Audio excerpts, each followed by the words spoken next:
경인교회에 와서 검은 머리가 팥뿌리가 됐습니다.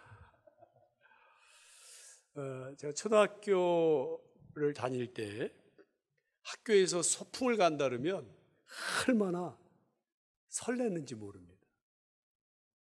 그래서 며칠 전부터 부모님에게 이번 소풍에는 이것도 사달라 그러고 저것도 사달라 그러고, 전날 밤에는요 너무 설레가지고 잠도 안 와요. 근데 그렇게 막 기대하면서 설렜는데 그 다음날 비라도 오게 되면 그 실망감은 이루 말할 수가 없었어요. 어떨 때 막 눈물도 나더라고요. 그리고 이제 소풍을 못 가는 대신에 이제 학교에 가서 공부를 하게 되면 다 아이들이 그래요. 이 학교가 지어질 때 큰 나무를 뱄는데 거기에 이무기를 같이 죽여가지고 이렇게 소풍날마다 비가 오는 거라고. 그때는 정말 그런가? 그런 생각도 들었습니다. 사실 초등학교 때 갔던 소풍 장소들은 별 볼 일 없었습니다. 저는 이제 문학초등학교를 다니기도 했었는데 항상 문학산으로 가는 거예요.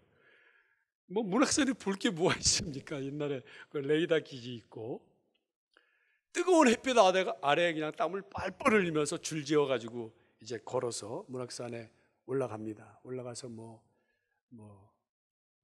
수건 돌리기도 하고 보물 찾기도 하고 그래서 상품도 받고서는 그다음에 이제 점심시간에 김밥 먹고 삶은 계란 먹고 또 칠성 사이다 먹고 그게 다예요.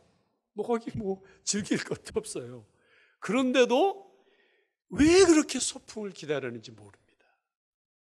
제가 이제 연애 총무로 정말 너무 바쁘게 살아가는데 그러다 보니까 제주도도 자주 가게 되고 해외도 나갈 기회가 많이 있습니다. 근데 요새는 제주도 간다 그러면 어떨 때 막 가기가 싫어요. 해외여행도 가기가 싫을 때가 많이 있습니다. 그래서 제가 한번 곰곰이 생각해 봤어요. 아니 왜 그랬을까? 옛날엔 별 볼 것도 없는 문학산만 가도 그렇게 설렜는데 이제 볼 것도 많고 먹을 것도 많은 해외를 가도 왜 내 마음이 설레지 않을까? 가만히 생각해 보니까요 너무 익숙해져서 그래요. 익숙해져서. 사실 여러분 제가 어렸을 때만 하더라도 밖으로 놀러 간다? 이건 거의 상상도 못했습니다. 1년에 한두 차례 소풍을 가거나 무슨 운동회나 하거나 그게 정말 다였어요. 명절 때 시골집에 가는 거 빼고요. 맛있는 거 먹을 때도 칠성 사이다 같은 거 먹을 때도 정말 손 꼽을 정도로 그렇게 먹었던 것 같습니다. 그래가지고 그렇게 목 빠지게 기다렸던 것 같아요. 근데 지금은 너무 제주도 가는 것도 익숙하고 해외 가는 것도 익숙하다 보니까 정말 소중한 거를 다 잃어버린 것 같아요. 설레지도 않고 기다려지지도 않고. 사실 여러분 우리가 믿는 이 기독교는 예수님의 고난과 죽음을 굉장히 강조하고 있어요. 왜 아멘을 안 하십니까? 그래서 교회 밖에 보게 되면 뭐가 딱 세워져 있어요. 지붕 꼭대기에 십자가. 또 교회 안에 딱 들어오면 또 뭐가 있어요? 정중앙에 십자가가 딱 달려 있어요. 이게 전 뭘 상징하느냐? 예수님의 고난과 죽음을 상징하는 거거든요. 매년 또 우리는 고난주간을 또 지키잖아요. 우리가 지금 지키고 있는 것도 고난주간이에요. 예수님의 고난을 상기하고 묵상하고 또 거기에 참여하기 위해서 성만찬 예식도 하고. 그뿐 아니죠. 우리가 성경을 보게 되면 예수님의 생애를 다루고 있는 성경책이 있어요. 사복음서라고 그러는데 그 사복음서에도 무엇을 소개하는데 집중하는가 하면 예수님의 고난과 십자가, 예수님의 죽음을 소개하는데 집중하고 있다는 거예요. 자, 근데 문제는 우리가 너무도 자주 예수님에 대한 순환, 고난, 그리고 죽음, 예수님의 십자가를 듣다 보니까 익숙해졌어요. 너무 익숙해졌어요. 처음에 이 복음을 들었을 때 십자가가 어떤 의미인지를 깨달았을 때는 나도 모르게 막 눈물이 나고 감격하고 설레었는데 이제 너무도 자주 하다 보니까 익숙해져가지고 이제는 뭐 예수님의 십자가를 바라봐도 눈물은커녕 아무것도 안 나요. 무뎌진 거죠. 너무너무 익숙하다 보니까 예수님의 이 고난당하심이, 예수님의 이 죽으심이 얼마나 소중한가 하는 것을 우리도 모르게 잊어버리고 살 때가 많은 것 같다는 거죠. 자, 그럼 여러분, 우리 기독교는 왜 이렇게 예수님의 순환과 죽으심을 강조하고 있을까요? 왜 그럴까요? 중요하기 때문에 그런 거죠. 중요하기 때문에 이걸 그렇게 강조하고 있습니다. 자, 그러면 어떤 의미가 담겨져 있길래 예수님의 그 순환과 죽으심이 그렇게 중요한 것이냐? 자, 오늘 본문을 중심으로 해서 우리가 그 중요한 의미를 좀 한번 찾아보려고 하는데요. 오늘 우리가 읽은 이 말씀은 예수님께서 제자들에게 처음으로 자신의 고난과 죽음에 대해서 예고하시는 그러한 말씀입니다. 자, 그런데 이 말씀을 우리가 더 깊이 이해하기 위해서는 이 말씀의 배경이 되는 그 말씀을 좀 한번 알 필요가 있습니다. 자, 마태복음 16장 13절 이하에 보게 되면 예수께서 어디에 가시는가 하면 가이사라 빌립보 지방에 가십니다. 그때 제자들에게 물어보십니다. 사람들이 나를 누구라고 하느냐? 그럼 뭐라고 또 대답을 하죠? 이어서 예수님이 제자들에게 물어보셔요. 그러면 너희는 나를 누구라고 하느냐? 그랬더니 베드로가 아주 유명한 신앙 고백을 하죠. 네, 마태복음 16장 16절에 주는 그리스도시요 살아계신 하나님의 아들이십니다. 그렇게 말해요. 여러분, 우리가 성경을 보게 되면 신약에는 그리스도라고 하는 말이 많이 나오고 구약에는 메시아라고 하는 말이 많이 나오는데 이 두 말은 동의어예요. 동의어. 같은 말이에요. 자, 구약 성경에 메시아라고 하는 말이 많이 나오는데 이 구약 성경을 신약 성경으로 이렇게 번역한 성경이 있어요. 그거를 셉투아진타라고 말하기도 하고 70인역이라고 말하기도 하는데 이 70인역은 알렉산드리아에 살고 있는 유대인들을 위해서 번역한 성경이에요. 우린 지금 한글로 번역된 성경을 가지고 있잖아요. 근데 알렉산드리아에 살고 있는 유대인들을 위해서 히라보로 번역한 성경이 셉투아진타 또는 70인역이라고 그러는데 그 셉투아진타에서 메시아를 전부 다 뭘로 번역을 했는가 하면 그리스도로 번역을 했어요.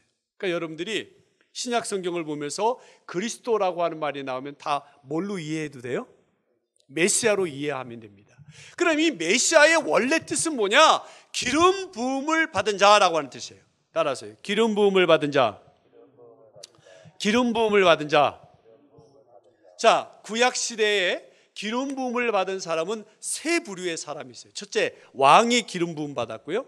둘째, 대제사장이 기름 부음 받았고요. 세 번째, 선지자가 기름 부음을 받았습니다.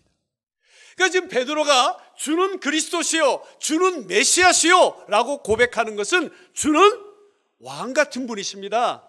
대제사장 같은 분이십니다. 주님은 선지자 같은 분이십니다 라고 하는 그런 의미인 겁니다.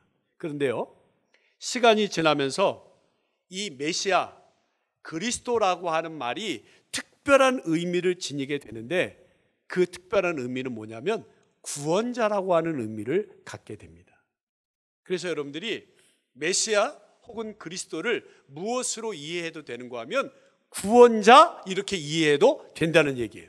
자, 그러면 주는 그리스도시요 라고 하는 말을 우리가 해석을 한다면 어떻게 할 수 있어요? 주는 구원자시요.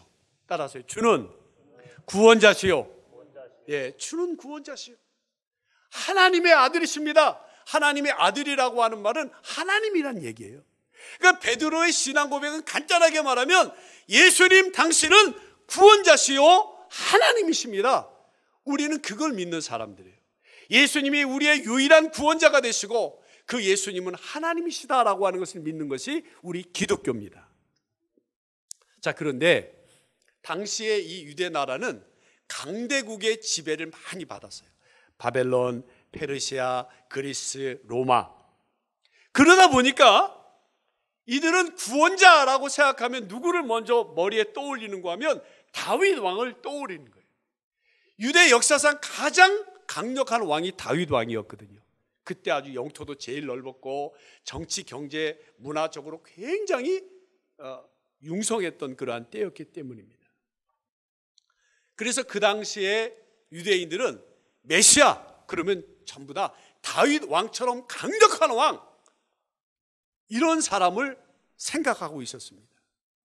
근데 성경에서 말하는 메시아는 그런 강력한 군주가 아니에요.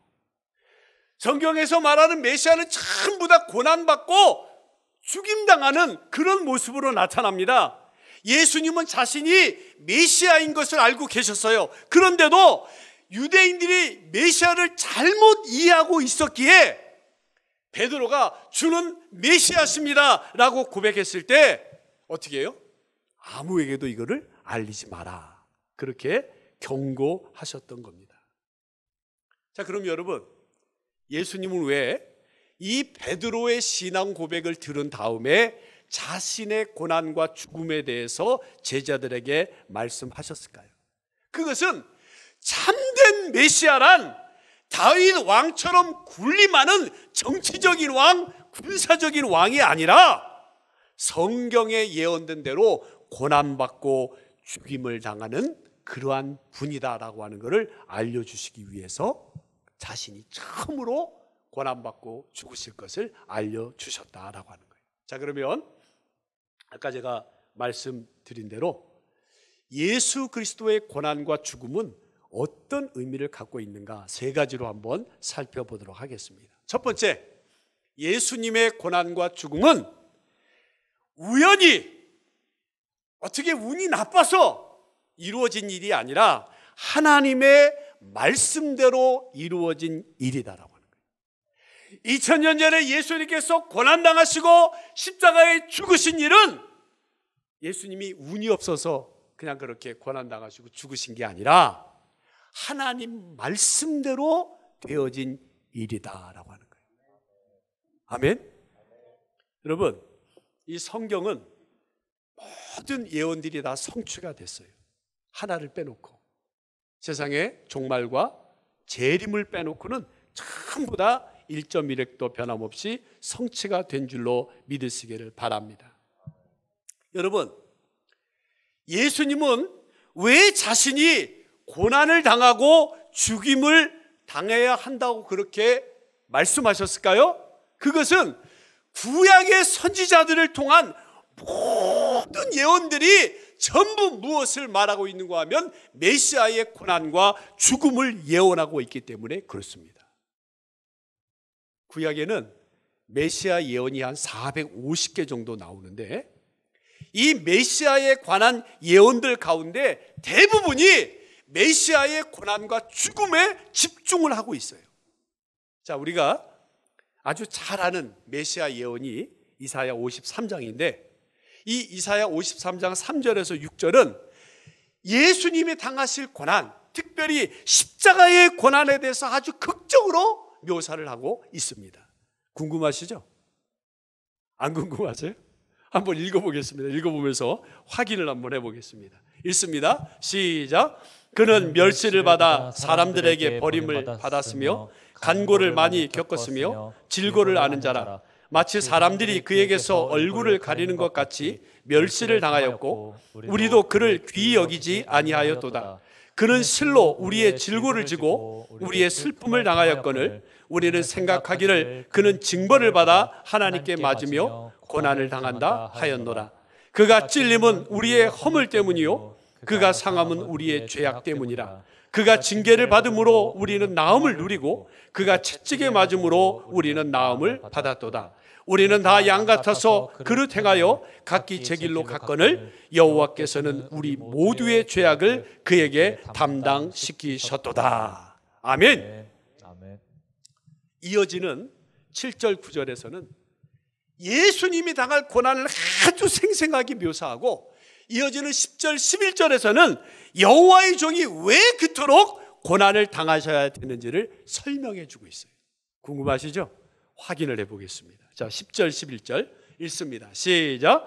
여호와께서 그에게 상함을 받게 하시기를 원하사 질고를 당하게 하셨은즉 그의 영혼을 속건 제물로 드리기에 이르면 그가 씨를 보게 되며 그의 날은 길 것이요 또 그의 손으로 여호와께서 기뻐하시는 뜻을 성취하리로다. 그가 자기 영혼에 수고한 것을 보고 만족하게 여길 것이라. 나의 의로운 종이 자기 지식으로 많은 사람을 의롭게 하며 또 그들의 죄악을 친히 담당하리로다. 아멘. 이 이사야가 메시아 예언을 했는데 이사야가 예언한 메시아의 모습은 군림하고 아주 능력이 많은 그러한 왕의 모습이 아니라 죄인을 위해서 고난받고 죽임을 당하는 모습으로 나타날 것이다. 이렇게 예언을 했다는 말씀입니다.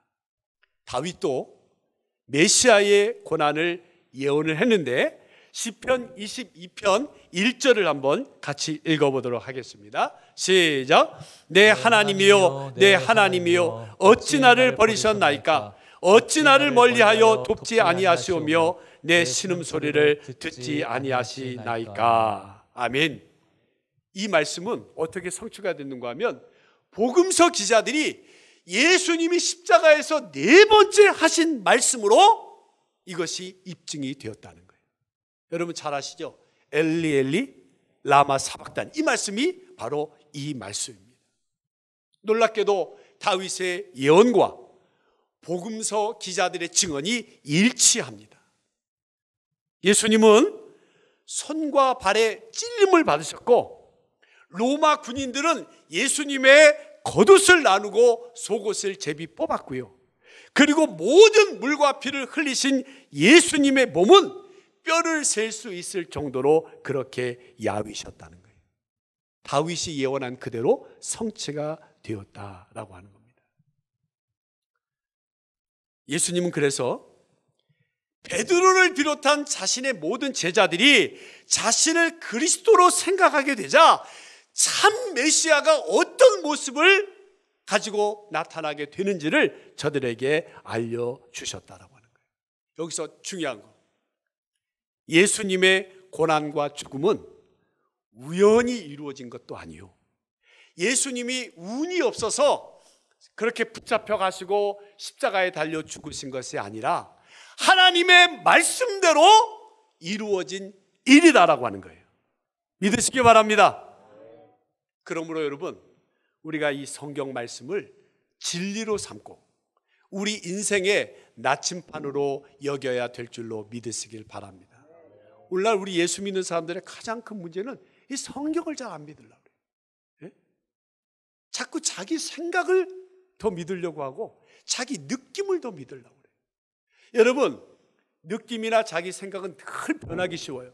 근데 하나님의 말씀은 변함이 없어요. 이 말씀이 여러분을 인도할 수 있기를 주의 이름으로 축원합니다. 이 생명의 말씀을 진리로 여길 수 있기를 주의 이름으로 축원합니다. 두 번째, 예수 그리스도의 고난과 죽음은 주님의 순종하심으로 이루어졌다라고 하는 겁니다. 아무리 예수님이 메시아의 모습이 이런 거야 알고 계셨어도 그 말씀에 순종하지 않으셨으면 예수님의 고난과 우리를 위해 죽으신 십자가는 없었을 겁니다. 근데 예수님은 하나님 말씀에 그대로 순종하셨습니다. 자, 누가복음 9장 51절을 한번 보실까요? 한번 같이 읽습니다. 시작. 예수께서 승천하실 기약이 차감해 예루살렘을 향하여 올라가기로 굳게 결심하시고. 아멘. 자, 승천은 언제 이루어지는 거예요? 부활 후에. 그 부활 전에 또 뭐가 있어요? 십자가의 죽음이 있죠. 그럼 예루살렘에 올라간다는 것은 뭘 뜻하는 거예요? 고난당하고 십자가에 죽으신다는 걸 의미해요. 그런데도 예수님은 예루살렘에 올라가면 내가 고난받고 죽임당할 것이라고 하는 것을 아시고도 거기에 올라가기로 굳게 뭘 하셨어요? 결심하셨다는 거예요. 예수님은 자신의 고난과 죽임을 당할 때가 다가온 것을 아시고도 하나님의 뜻에 순종하기 위해서 자발적으로 걸어가기로 결심을 하셨다라고 하는 겁니다. 예수님은요, 이 고난당하고 십자가에 죽는 게 얼마나 어려운 일인가를 잘 알고 계셨어요. 그래서 될 수 있으면 그거를 좀 피해가고 싶으셨던 것 같아요. 자, 우리 마태복음 26장 39절 한번 보실까요? 읽습니다. 시작. 조금 나아가사 얼굴을 땅에 대시고 엎드려 기도하여 이르시되 내 아버지여, 만일 할만하시거든 이 잔을 내게서 지나가게 하옵소서. 그러나 나의 원대로 마시옵고 아버지의 원대로 하옵소서 하시고. 아멘. 이 잔이 뭘까요? 소주 잔입니까? 예수님의 고난과 십자가의 죽음이에요. 예수님도 이게 너무너무 싫으신 거예요. 오죽했으면 십자가 지시기 전날 밤에 겟세마네 동산에서 엎드려 기도하시면서 뭐라고 말씀하세요? 아버지요, 만일 할만하시거든 이 잔을 내게서 좀 지나가게 해주세요. 이 고난 십자가의 죽음 피하게 해주세요. 근데 뭐라고 하세요? 그러나 내 원대로 마시고, 누구의 원대로? 아버지의 원대로 하옵소서. 뭐 하시겠다는 거예요? 순종하겠다는 의미죠. 순종하겠다는. 한참을 기도하시다가 제자들 얼마나 기도하는가 하고 이제 보러 왔어요. 근데 제자들 다 뭐 했어요? 어떻게 잘 아세요? 다 보셨어요? 다 쿨쿨 자고 있는 거예요. 제자들 깨우면서 또 말씀하세요. 26장 42절 한번 읽습니다. 시작. 다시 두 번째 나아가 기도하여 이르시되 내 아버지여, 만일 내가 마시지 않고는 이 잔이 내게서 지나갈 수 없거든 아버지의 원대로 되기를 원하나이다 하시고. 똑같은 기도를 지금 두 번 하고 계신 거예요. 앞에서도 아버지의 원대로 되게 하옵소서 이렇게 기도했지만 여전히 뭐 하고 싶은 거예요? 피하고 싶은 거예요. 십자가에 죽고 싶지 않은 거예요. 예수님도 또 기도하시는 거예요. 근데도 결국은 어떻게 하셨어요? 순종하셨어요. 순종하셔서 우리의 구원을 완성하신 줄로 믿으시기 바랍니다. 만약에 예수께서 말씀에 순종함이 없으셨다면 우리를 위한 죽으심도 고난받으심도 없었을 것이고, 그럼 우리도 여전히 구원의 소망 없이 세상 사람들처럼 온통 이 세상의 것만 바라보며 살다가 저 지옥에다 갈 그러한 존재들이 되고 말았을 겁니다. 주님은 어렵지만, 힘들지만, 죽겠지만 말씀대로 순종하셨기에 우리의 구원을 완성하신 줄로 믿으시기를 바랍니다. 그러므로 여러분, 이 고난 주간에 우리도 주님처럼 뭐 해야 되겠어요? 뭐 해야 되겠어요? 말씀에 순종해야 되겠다. 근데 이게 지금처럼 이렇게 기분이 좋을 때는 다 순종해야 되겠다 그래. 근데 내 기분이 나빠, 내 감정이 상해, 그러면 순종 안 하려고 그래요. 여러분, 그때에도 여러분의 감정을 쳐서, 여러분의 자존심을 쳐서 하나님 말씀에 순종하시기를 주의 이름으로 축원합니다. 아주 바보가 되면 어때요? 예? 좀 믿지면 어때요? 양보하면 되지요. 예? 그냥 이악스럽게 그냥 내가 다른 사람보다 더 나아야 되고 내가 더 인정을 받아야 되고. 오늘 주님은 십자가가 너무너무 피하고 싶으셨지만 하나님 말씀대로 자신을 쳐서 그 말씀에 복종하시고 그 십자가를 묵묵히 지고 우리를 위해 돌아가셔서 하나님의 놀라운 뜻을 이루신 줄로 믿으시기를 바랍니다. 자, 마지막 세 번째입니다. 제가 이제 설교할 시간보다 말씀을 듣는 시간이 많아졌잖아요. 그러니까 여러분 그 교회 나오셔서 이렇게 눈 감고 이렇게 있으신 분들 심정이 이해가 되더라고요. 그것도 여러분 마음이 편해야 눈이 감겨지죠. 마음이 불안하면 눈도 안 감겨져요. 자, 이제 세 번째 마지막입니다. 이 예수 그리스도의 고난과 죽음은 우리를 너무너무나 사랑하신 결과다라고 하는 거예요. 자, 예수님의 이 십자가와 죽음은, 고난과 십자가는 우연히 이루어진 일이 아니라 하나님의 말씀대로 성취된 일이고, 그 예수님의 고난과 십자가는 순종의 결과이고, 마지막으로 이 예수님의 고난과 죽음은 우리를 사랑하신 결과다라고 하는 거예요. 아멘. 사실 여러분, 우리 인생은요, 기쁨이 더 많아요, 괴로움이 많아요? 그러면 즐거움이 더 많아요, 슬픔이 더 많아요? 잘 모르시죠? 제가 보니까 기쁨과 즐거움보다는 고통과 괴로움이 더 많은 거예요. 많은 것 같아요. 결국 그러다가 우리의 인생이 죽음으로 끝나는 거죠. 그리고 이처럼 고통당하며 살다가 우리가 마지막에 가야 되는 곳은 어디냐? 마귀와 그의 사자들을 위해 준비된 지옥에 우리가 들어갈 수밖에 없어요. 주님은, 하나님은 그러한 우리의 운명이 너무너무 안타까우셔서 우리를 위해 예수 그리스도를 보내주신 줄로 믿으시기 바랍니다. 그럼 여러분, 우리가 이 땅에서 이렇게 고통받고 괴로움을 받고 그리고 죽어가지고 마지막에 지옥에 가게 되는 것은 왜 그렇게 된 걸까요? 왜 그래요? 아담의 원죄 때문에 그렇다는 거예요. 하나님 말씀에 불순종한 아담의 원죄 때문에 우리에게 죄가 들어오게 됐고, 죄가 들어와서 결국 어떻게 됐어요? 네, 여자들은 잉태의 고통, 남자들은 일하는 그러한 수고를 겪게 됐고 죽게 됐고, 그리고 마귀를 따라 지옥에 갈 수밖에 없게 되었다라고 하는 거예요. 하나님은 이러한 우리의 운명을 팔짱 끼고 그냥 지켜만 보고 계시지 않았어요. 우리 죄를 해결할 수 있는 길을 알려주셨어요. 여러분, 우리 죄를 해결할 수 있는 방법이 뭘까요? 예? 예수님 믿으면 되죠? 근데 예수님을 믿는다는 게 도대체 뭐예요? 자, 히브리서 9장 22절을 한번 보도록 하겠습니다. 우리 죄를 해결하는 그 방법이 여기 나와요. 읽습니다. 시작. 율법을 따라 거의 모든 물건이 피로써 정결하게 되나니 피 흘림이 없은즉 사함이 없느니라. 따라하시 바랍니다. 피 흘림이 없은즉 사함이 없느니라. 자, 사함은 죄 사함을 말하거든요. 죄를 씻기를 원하면 반드시 뭐가 있어야 돼요? 피가 흘려져야 된다는 거예요. 피. 구약에서 말하는 피는 생명을 말해요. 생명을 흘린다는 말은 생명을 버려야 된다는 거예요.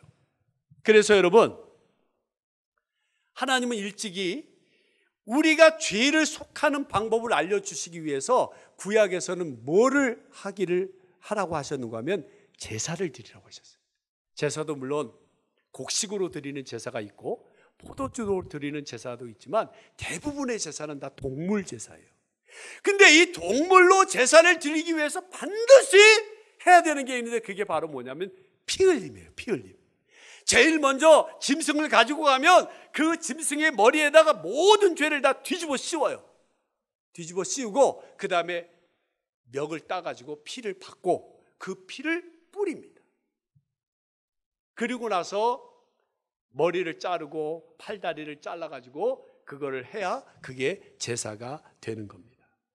하나님은 일찍이 구약의 동물 제사를 통해서 죄를 씻기 위해서는 반드시 나 대신 누군가가 피를 흘려야 된다는 거, 생명을 바쳐야 된다는 거, 이거를 알려주셨던 거예요. 그런데 동물의 피는 불완전하기 때문에 죄를 지을 때마다 어떻게 해요? 다른 동물을 잡아다 또 피를 흘려야 되는 거예요. 마지막에 예수님은 유월절 양이신 예수 그리스도를 보내주셔서 십자가에서 우리를 대신해서 피 흘리게 하심으로 우리의 모든 죄를 단번에 영원히 속죄하심을 믿으시기를 바랍니다. 아멘 안 한 분이 딱 두 분이 계셔. 자, 히브리서 9장 12절 한번 같이 읽습니다. 자, 다 눈을 뜨시고 이제 다 끝났어요. 시작. 염소와 송아지의 피로 하지 아니하고 오직 자기의 피로 영원한 속죄를 이루사 단번에 성소에 들어가셨느니라. 아멘. 따라하세요. 자기의 피로. 자기의 피로. 누구의 피로요? 옆에 있는 자기가 아니라 예수님의 피입니다. 예수님의 피로 뭘 이루사? 그냥 속죄가 아니라 영원한 속죄를 이루사. 아멘. 그래서 여러분, 이 예수님의 십자가가 중요한 거예요. 예수님의 고난받으심이 중요한 거예요. 그래서 예수님이 십자가에 달려 돌아가시면서 마지막으로 하신 말이 있는데, 요한복음 19장 30절을 한번 보겠습니다. 읽습니다. 시작. 예수께서 신포도주를 받으신 후에 이르시되 다 이루었다 하시고 머리를 숙이니 영원히 떠나가시니라. 아멘. 마지막으로 무슨 말 하셨어요? 뭐요? 크게 해보세요. 뭐요? 다 이루었다. 다 이루었다. 다 이루었다라고 하니까 잘 안 하다 하시는 것 같은데, 원래 뜻은 테텔레스타이라고 하는 말인데 다 지불되었다라고 하는 말이에요. 네? 내가 받아야 될 죄의 값, 우리 모두가 받아야 될 죄의 값을 누가 다 지불하셨다는 거예요? 예수님이 지불하셨다는 거예요. 믿으십니까? 믿으십니까? 우리 옆 사람하고 좀 얘기 좀 한번 해주세요. 예수님이 내 죄를 다 지불하셨습니다.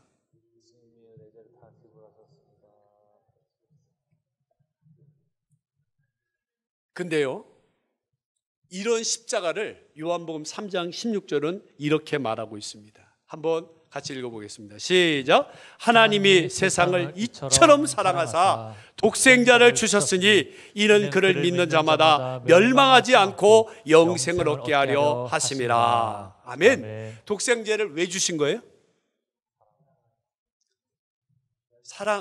우리를 사랑하셔서 주신 건데, 이 독생자가 와서 뭐 해야 되는 거예요? 우리 대신 죄값을 받고 대신 고난받고 우리 대신 죽으시는 거예요. 근데 그 예수님의 그 고난받으심과 예수님의 그 죽으심이 무엇의 결과라 그래요? 사랑의 결과라. 하나님이 이처럼 사랑하사, 하나님이 저와 여러분을 얼마나 사랑하시는가 하면 독생자를 주시기까지 사랑하신다 이 말이에요. 아니 내가 뭔데 도대체? 예? 나는 하나님의 영광을 위해서 살기보다 내 욕심대로 더 살아가고 내 감정과 기분과 혈기대로 살아갈 때가 더 많은데, 그 하나님은 그런 나를 너무너무 사랑하셔서 2000년 전에 이 땅에 독생자 예수 그리스도를 보내주셨다는 거예요. 뭐 하셔서? 뭐 하셔서 그래요? 제가 물으면 사랑하셔서라고 그렇게 대답하시면 돼요. 하나님 뭐 하셔서? 사랑하셔서. 믿습니까? 예수님도 우리를 사랑하셔서 십자가의 고난을 당하신 줄로 믿으시기 바랍니다. 누가복음 22장 19절에서 20절을 한번 보겠습니다. 읽습니다. 시작. 또 떡을 가져 감사기도 하시고 떼어 그들에게 주시며 이르시되 이것은 너희를 위하여 주는 내 몸이라. 너희가 이를 행하여 나를 기념하라 하시고 저녁 먹은 후에 잔도 그와 같이 하여 이르시되 이 잔은 내 피로 세우는 새 언약이니 곧 너희를 위하여 붓는 것이라. 거기에 너희를 위하여 밑에 밑줄 쫙 그으세요. 너희를 위하여. 예수님이 지금 우리를 위해 몸을 주신대요. 예수님이 우리를 위해 피를 주신대요. 왜요? 사랑하셨어. 사랑하셨어. 네? 세상 사람들 다 사랑하지 않아도 예수님이 우리를 사랑하신대요. 그러므로 우리가 어떻게 이제 살아가야 되겠어요? 세상 사랑하고 내 몸만 사랑하고 돈 사랑하고 그저 쾌락을 사랑하며 살아가는 것이 아니라, 이제는 우리가 그 사랑을 깨달았다면 하나님 사랑하고 주님 사랑하고 교회 사랑하고 믿음의 형제 자매들을 사랑해야 될 줄로 믿으시기 바랍니다. 그게 예수님의 고난과 죽음의 의미인 거예요. 자, 이제 말씀을 좀 정리하겠습니다. 이 고난주간은 주님의 고난과 죽으심을 묵상하는 시간인데, 예수님이 고난받으시고 죽으신 것은 운이 없어서가 아니에요. 하나님의 말씀대로 되어진 것임을 깨달으시길 바랍니다. 하나님 말씀이 그러면 그런 줄 아세요. 하나님 말씀이 여러분을 인도하게끔 늘 말씀을 앞세우시길 바랍니다.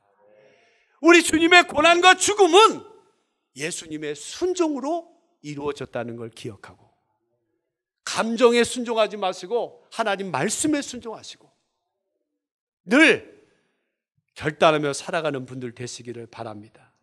마지막으로 우리 주님의 고난과 죽으심은 우리를 향하신 하나님과 예수님의 사랑의 결과임을 깨닫고 돈 너무 사랑하지 마세요. 여러분의 몸뚱아리 너무 사랑하지 마세요. 여러분, 아무리 건강해도 결국은 다 병들어 죽어요. 그죠? 점점 나이 먹어가면서 머리도 빠지고 이빨도 빠지고 살도 빠지고 다 빠지잖아요. 너무 이 세상에서 건강하면 천국을 별로 생각 안 해요. 여러분, 자꾸 머리도 빠지고 눈도 나빠지고 이빨도 빠지고 막 그러거든. 야, 이제 내가 천국 갈 때가 점점 가까우나 보다. 그리고 세상에 미련 두기보다도 천국의 소망을 갖고 살아갈 수 있기를 주의 이름으로 축원합니다. 세상 사랑하지 마세요. 물질 사랑하지 마세요. 대신 누구를 사랑해야 돼요? 우리 주님 사랑하고 하나님 말씀 사랑하고 헌신하는 것 사랑하고 그렇게 살아가시기를 주의 이름으로 축원합니다.